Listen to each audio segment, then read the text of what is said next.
The Mystery of the Yellow Room by Gaston Leroux. Chapter 8. The examining magistrate questions Mademoiselle Stangerson.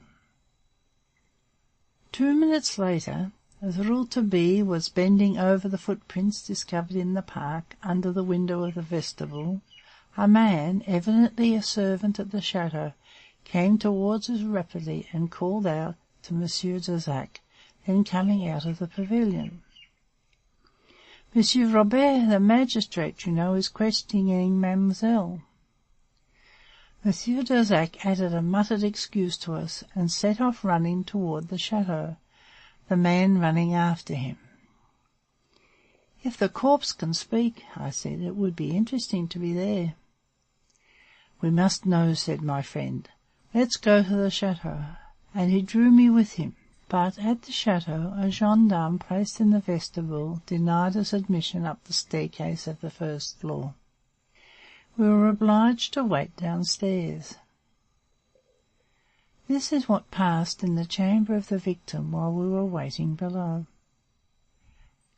The family doctor, finding that Mademoiselle Stangerson was much better, but fearing a relapse which would no longer permit of her being questioned, had thought it his duty to inform the examining magistrate of this, who decided to proceed immediately with a brief examination. At this examination the registrar, Monsieur Stangerson, and the doctor were present. Later I obtained the text of the report of the examination, and I give it here in all its legal dryness. Question. Are you able, mademoiselle, without too much fatiguing yourself, to give some necessary details of the frightful attack of which you have been the victim? Answer. I feel much better, monsieur, and I will tell you all I know. When I entered my chamber, I did not notice anything unusual there. Question. Excuse me, mademoiselle. If you will allow me, I will ask you some questions, and you will answer them. That will fatigue you less than making a long recital. Answer. Do so, monsieur. Question. What did you do on that day? I want you to be as minute and precise as possible. I wish to know all you did that day, if it is not asking too much of you. Answer. I rose late at 10 o'clock, for my father and I had returned home late on the night previously, having been to dinner at the reception given by the President of the Republic in honor of the Academy of Science of Philadelphia. When I left my chamber at 10:30, my father was already at work in the laboratory. We worked together till midday. We then took half an hour's walk in the park, as we were accustomed to do, before breakfasting at the chateau. After breakfast we took another walk for half an hour, and then returned to the laboratory. There we found my chambermaid, who had come to set my room in order. I went into the Yellow Room to give her some slight orders, and she directly afterwards left the pavilion, and I resumed my work with my father. At 5 o'clock we went again for a walk in the park, and afterward had tea. Question. Before leaving the pavilion at 5 o'clock, did you go into your chamber? Answer. No, monsieur. My father went into it at my request to bring my hat. Question. And he found nothing suspicious there? Answer. Evidently no, monsieur. Question. It is then almost certain that the murderer was not yet concealed under the bed. When you went out, was the door of the room locked? Answer. No, there was no reason for locking it. Question. You were absent from the pavilion some length of time, Monsieur Stangerson and you? Answer. About an hour. Question. It was during that hour, no doubt, that the murderer got into the pavilion. But how? Nobody knows. Footmarks have been found in the park, leading away from the window of the vestibule, but none has been found going towards it. Did you notice whether the vestibule window was open when you went out? Answer. No, monsieur, I don't remember. Monsieur Stangerson. It was closed. Question. And when you returned? Mademoiselle Stangerson. I did not notice. Monsieur Stangerson.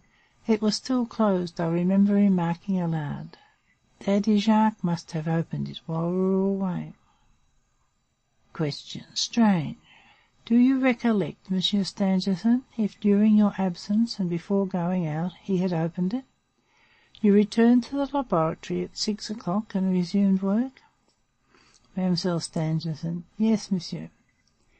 Question. And you did not leave the laboratory from that hour up until the moment when you entered your chamber? Monsieur Stangerson.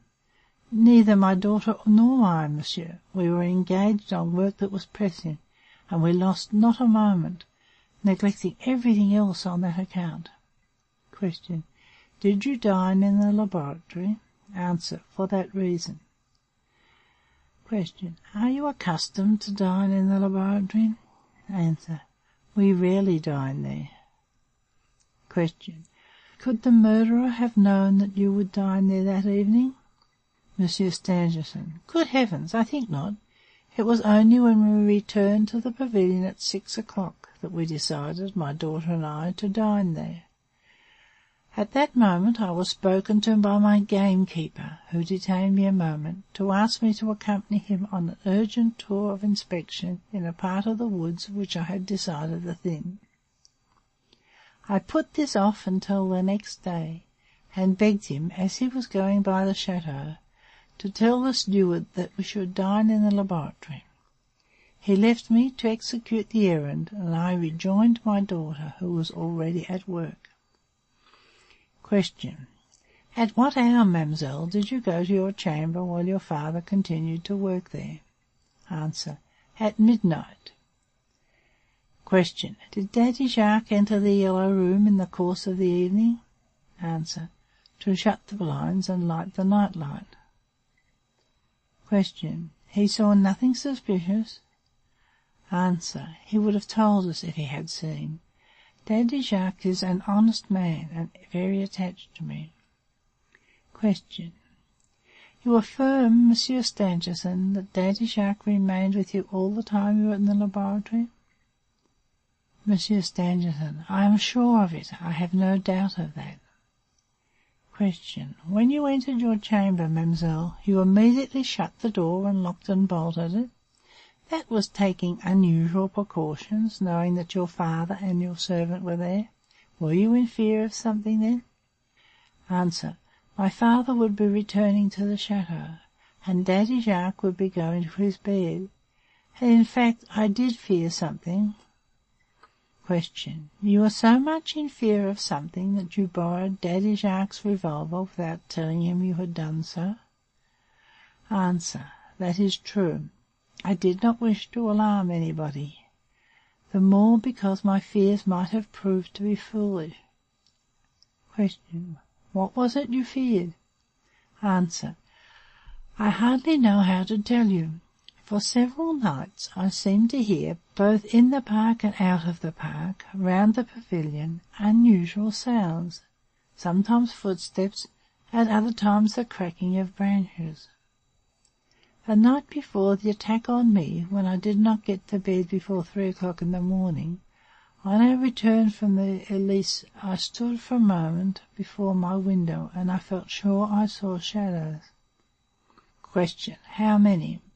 Answer. 2. They moved around the lake. Then the moon became clouded, and I lost sight of them. At this time of the season, every year, I have generally returned to my apartment at the chateau for the winter. But this year I said to myself that I would not quit the pavilion before my father had finished the résumé of his works on the dissociation of matter for the Academy. I did not wish that important work, which was to have been finished in the course of a few days, should be delayed by a change in our daily habit. You can well understand that I did not wish to speak of my childish fears to my father, nor did I say anything to Daddy Jacques, who I knew would not have been able to hold his tongue. Knowing that he had a revolver in his room, I took advantage of his absence and borrowed it, placing it on the drawer of my note-table. Question. You know of no enemies, you have?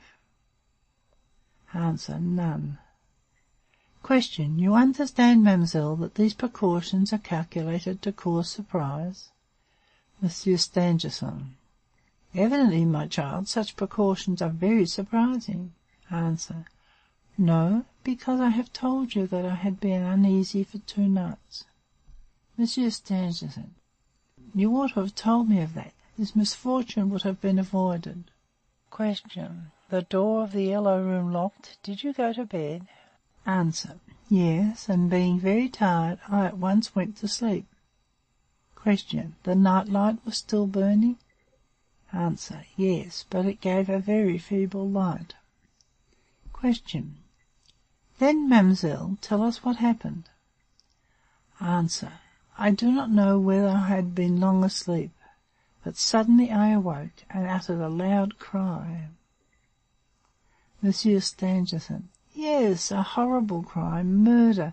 It still rings in my ears. Question. You uttered a loud cry? Answer. A man was in my chamber. He sprang at me and tried to strangle me. I was nearly stifled when suddenly I was able to reach the drawer of my night-table and grasp the revolver which I had placed in it. At that moment the man had forced me to the foot of my bed and brandished in over my head a sort of mace, but I had fired. He immediately struck a terrible blow at my head.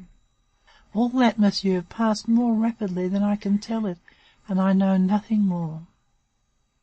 Question. Nothing? Have you no idea as to how the assassin could escape from your chamber? Answer. None whatever. I know nothing more. One does not know what is passing around one when one is unconscious. Question. Was the man you saw tall or short, little or big? Answer. I only saw a shadow, which appeared to me formidable. Question. You cannot give us any indication? Answer. I know nothing more, monsieur, than that a man threw himself upon me and that I fired at him. I know nothing more. Here the interrogation of Mademoiselle Stangerson concluded. Rouletabille waited patiently for Monsieur Robert Darzac, who soon appeared. From a room near the chamber of Mademoiselle Stangerson, he had heard the interrogatory and now came to recount it to my friends with great exactitude, aided by an excellent memory. His docility still surprised me. Thanks to hasty pencil notes, he was able to reproduce, almost textually, the questions and answers given. It looked as if Monsieur Darzac was being employed as a secretary of my young friend, and acted as if he could refuse him nothing, nay, more, as if under a compulsion to do so. The fact of the closed window struck the reporter as it had struck the magistrate. Rouletabille asked Darzac to repeat once more Mademoiselle Stangerson's account of how she and her father had spent the day on the time of the tragedy, as she had stated it to the magistrate. The circumstance of the dinner in the laboratory seemed to interest him in the highest degree, and he had it repeated to him 3 times. He also wanted to be sure that the forest-keeper knew that the professor and his daughter were going to dine in the laboratory, and how he had come to know it.